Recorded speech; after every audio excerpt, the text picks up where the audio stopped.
Final case on today's docket, R.R. et al. Versus New Life Community Church of CMA.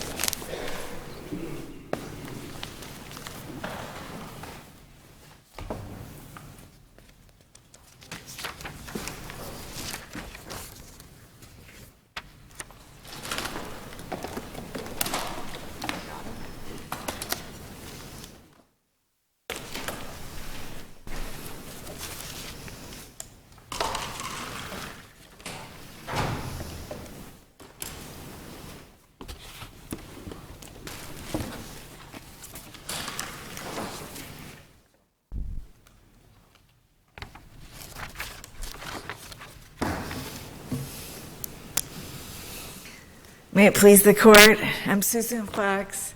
Thank you for hearing our petition, and I've reserved 5 minutes for rebuttal.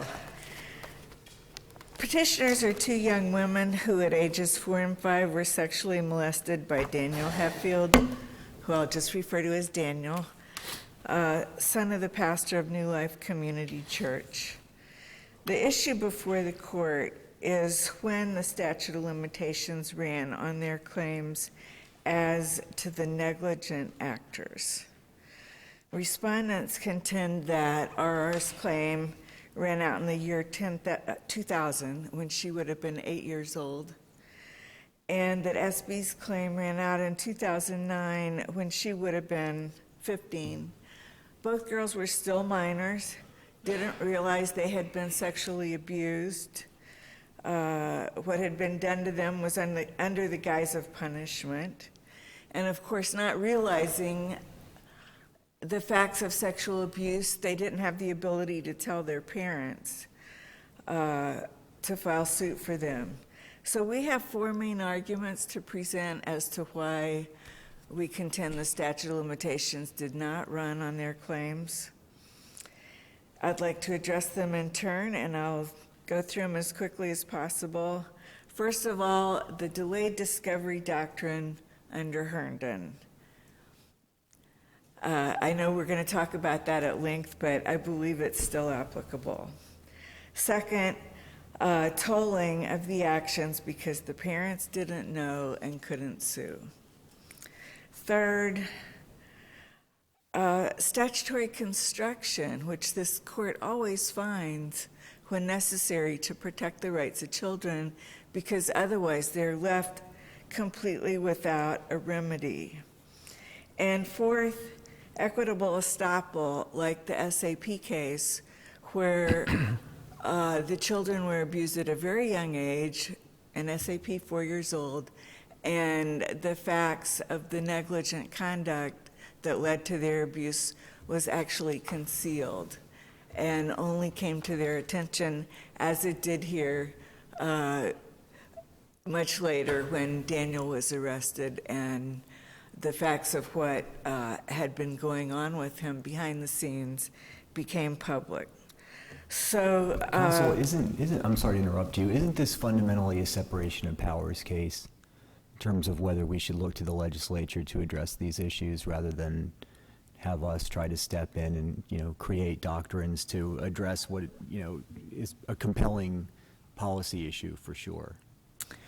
Well, I know that has been stated in some of the cases, maybe in the District Court of Appeal cases, but I think this court answered it in the Herndon case, which broadly states that the delayed discovery action is applicable in child sexual abuse cases because of the effect that it has on the victims. And that includes their young age, lack of understanding, repression of memories, they don't understand sexual behavior, shame, risk of condemnation, and fear of confronting the powerful adults responsible for the abuse. All of those were present in Herndon. They're present in this case. And the primary factor cited in Herndon, or I should say another primary factor, was that delayed discovery had become the majority rule in other jurisdictions.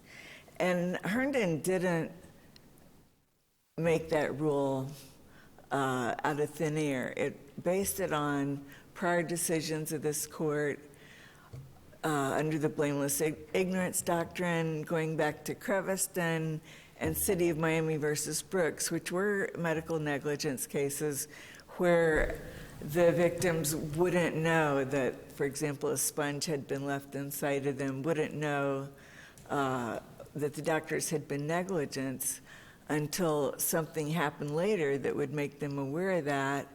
And not only that they would be aware of the injury that they had, but also that it had been caused by negligence. But we subsequently limited Davis. Yes. In Davis, we limited Yeah, Herndon to moving right intentional on torts, to right? Davis. Of course, Davis limited Herndon, and I recognize that.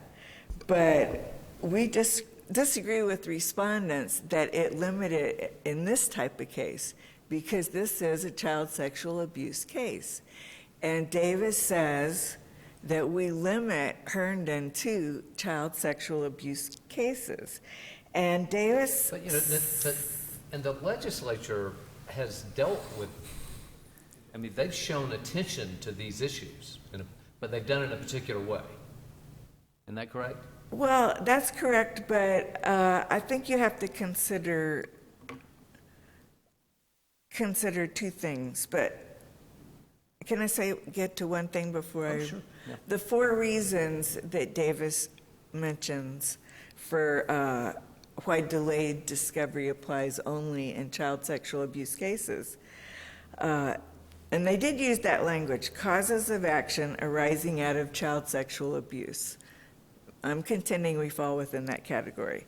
It's because the unique and sinister effects on children that cause delay in discovery, the fact that delayed discovery is applied in similar cases that cause delayed discovery, like medical malpractice, the legislative endorsement in Section 95.11, subsection 7, and the fact that it was a majority rule and modern trend throughout the U.S., as we've shown you, to allow additional time for young children who are subjected to sexual abuse.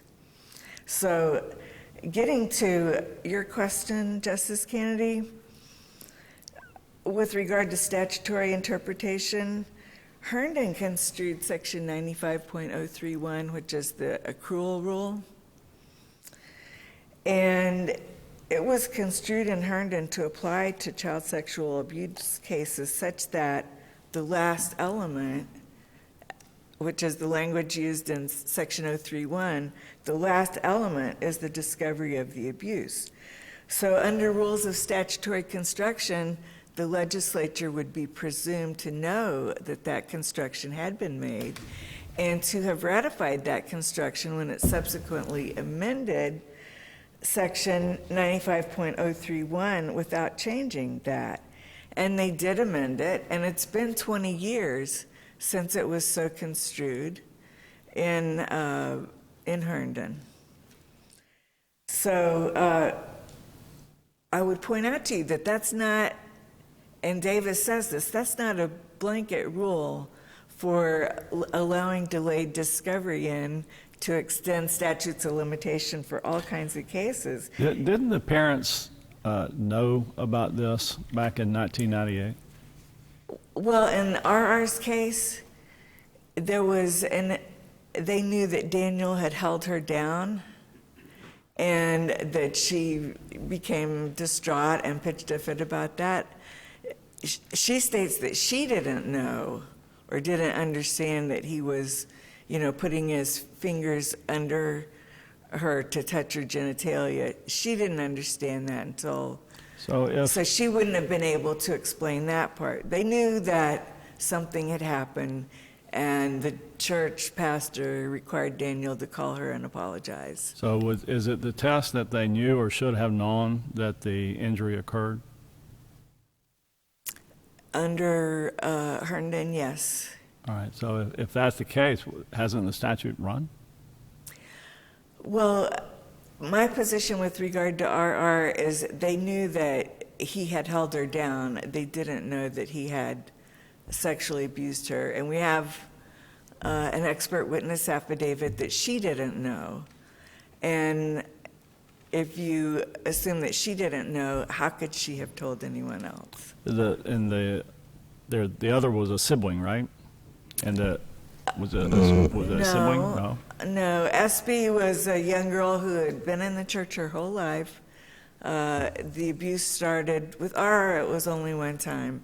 With SB, it happened starting when she was 5, continued until she was 11 or 12.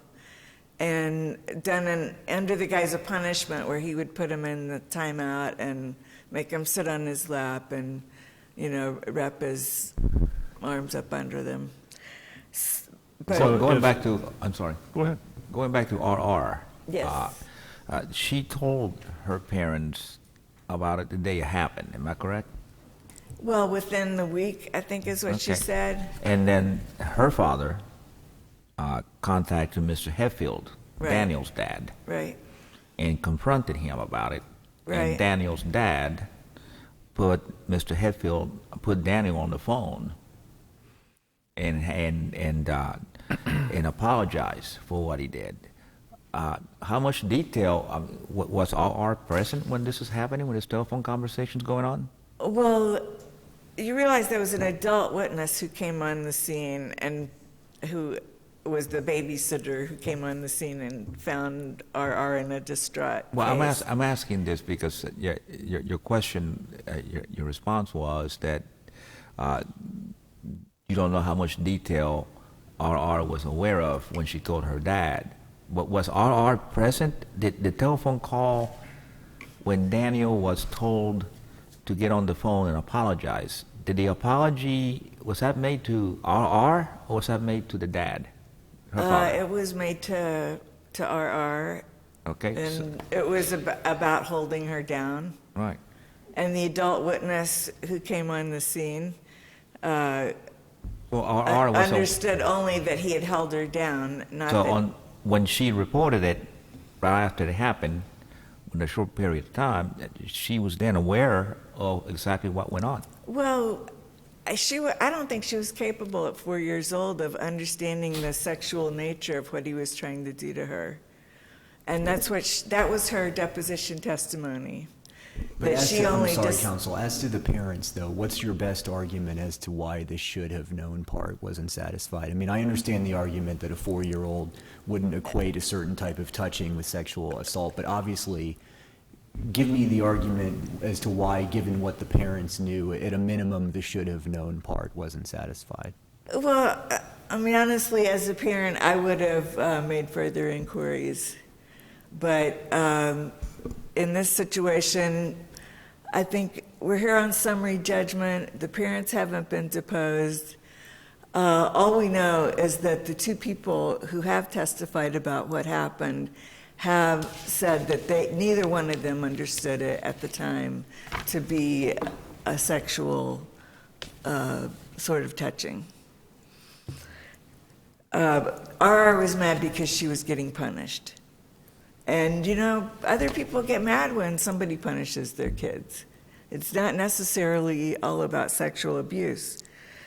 But one thing I wanted to say was that the narrow window that was left open in Davis for child sexual abuse, it doesn't let everybody come in under delayed discovery. It's only for child sexual abuse cases. And I want to say to you, just like you often say death is different, well, child sexual abuse is different than other kinds of cases because children need to be protected. And without this rule, children have no remedy against negligent caregivers. They're given some behavior that's kind of going to create a ticking time bomb against them that's not going to go off for 10 or 15 years. And by the time they realize what's happened to them, the the perpetrator himself, like in so many of these cases, may be long gone, dead, retired, in jail. But the focus needs to be on the negligent caregivers who can actually put in place the reporting of abuse, better background checks, child safety measures, and things like that that would prevent these things from going on, rather than, as the trial court said in this case, creating this horrific policy that actually encourages covering up the abuse in hopes that it won't come to light. Could you tell me what the Christian and Missionary Alliance denomination has to do with this? Well, they didn't employ anybody here, did they? No, and they're not alleged to have been employers, and I think they're out of the case at the lower court level.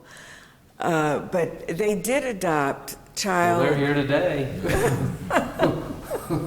Okay, let me just say, I'm not sure what their status is right at this moment, but. Well, what do you think it should be? Well, they adopted child safety measures that are in the summary judgment evidence, and those measures were not enforced.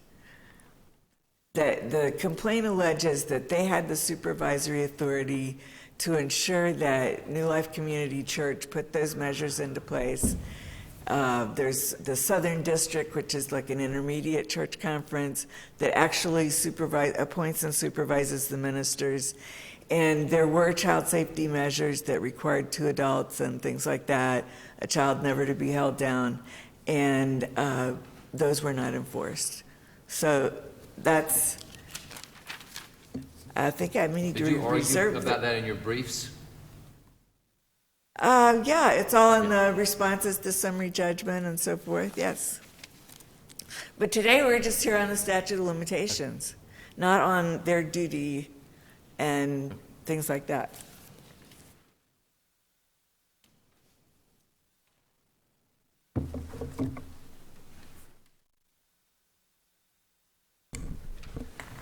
Mr. Chief Justice, and may it please the court, I'm David Pascuzzi. I represent New Life Community Church and Ron Heffield.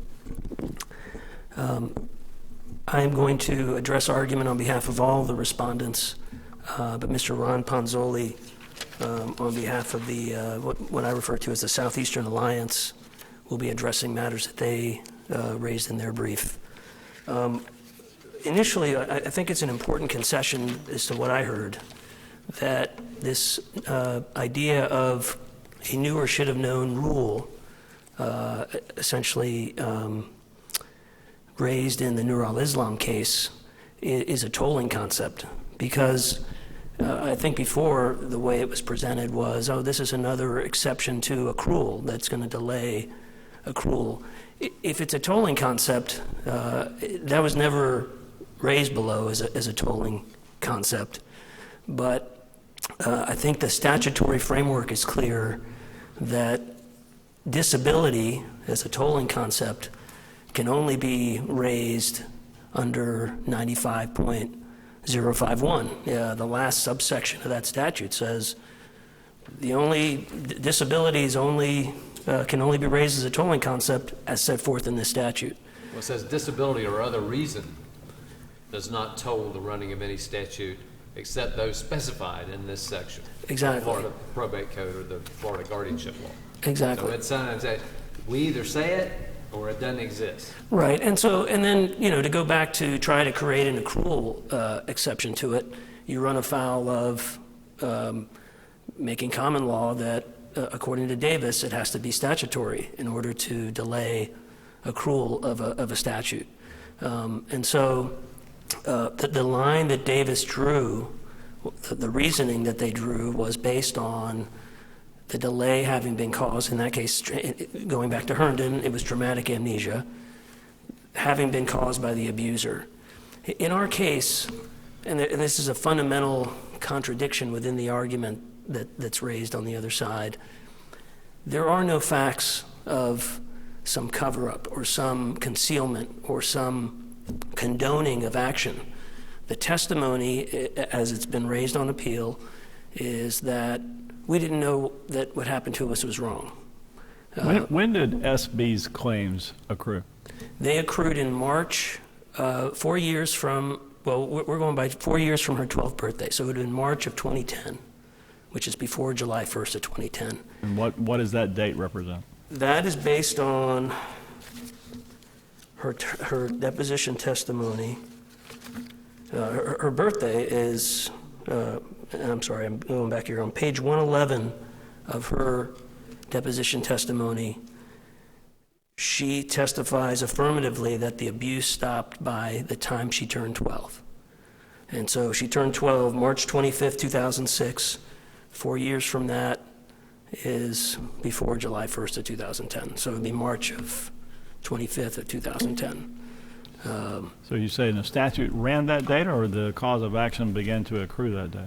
No, that's when it ran. It would have been, it runs under the analysis of the Arvida case, essentially also talked about in the Adept Second DCA case.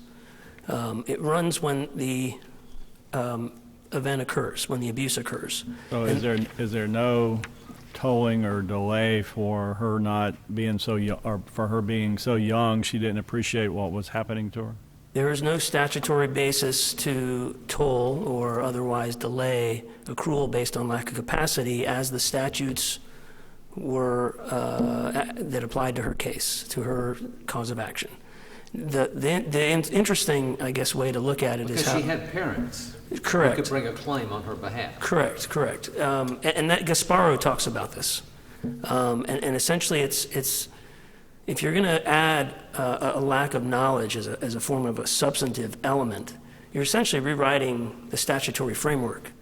And there's a bunch of cases, and Chief Justice Kennedy mentions it in his dissent in Adept.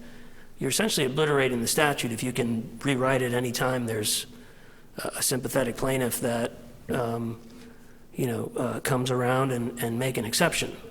So the statutory framework is what it is. If you have parents at all times, which in this case both RR and SB had parents the entire time that they had these claims, then you can't avail yourself of 95.051H, I believe, the tolling statute. And there's no common law basis to then delay accrual or delay to create some sort of common law tolling concept.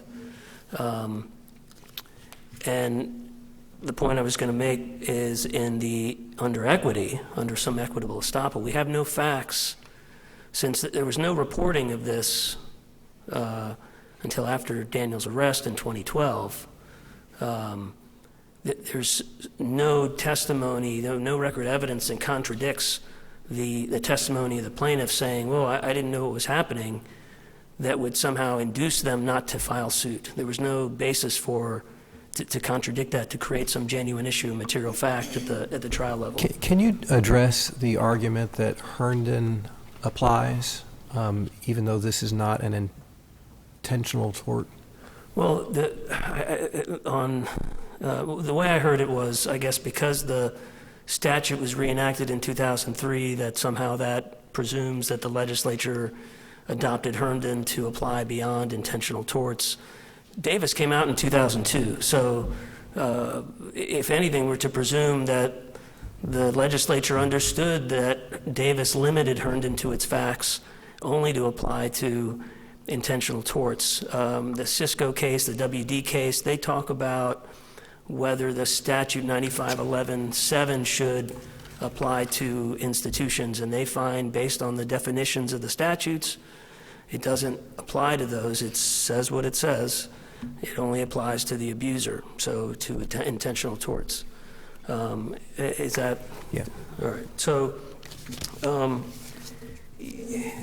there's an attempt in this case to try to fall within some type of exception to the statute of limitations based on when these claims occurred. We go through the checklist and none of them apply. Herndon is a common law, the only common law exception to the statute of limitations, and otherwise it has to be statutory. We go through 9511.7 only applies to intentional torts, and 9511.9, these claims, the statute ran before July 1st of 2010, and again, there's no evidence to contradict the only evidence that we had before us below to support some sort of equitable estoppel.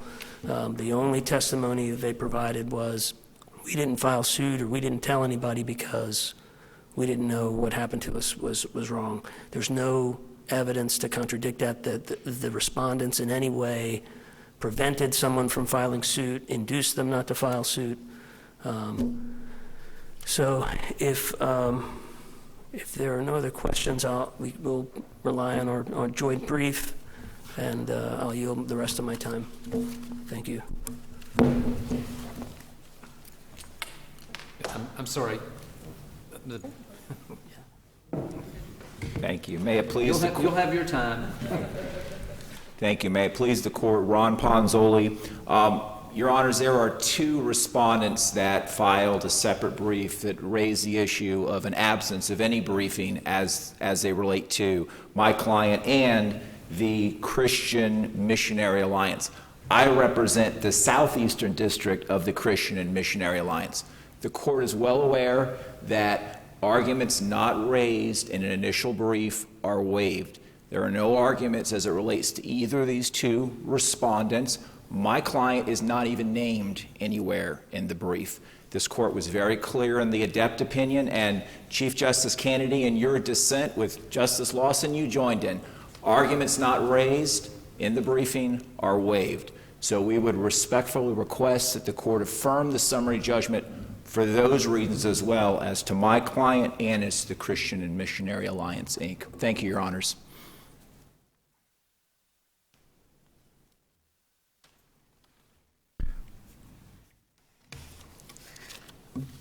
Okay, I just want to make two main points. First is to quote from Davis. In Herndon, we applied the delayed discovery rule to plaintiff's cause of action. We cited the specific statutory grounds for tolling limitations period and recognized that lack of memory was not among the enumerated grounds.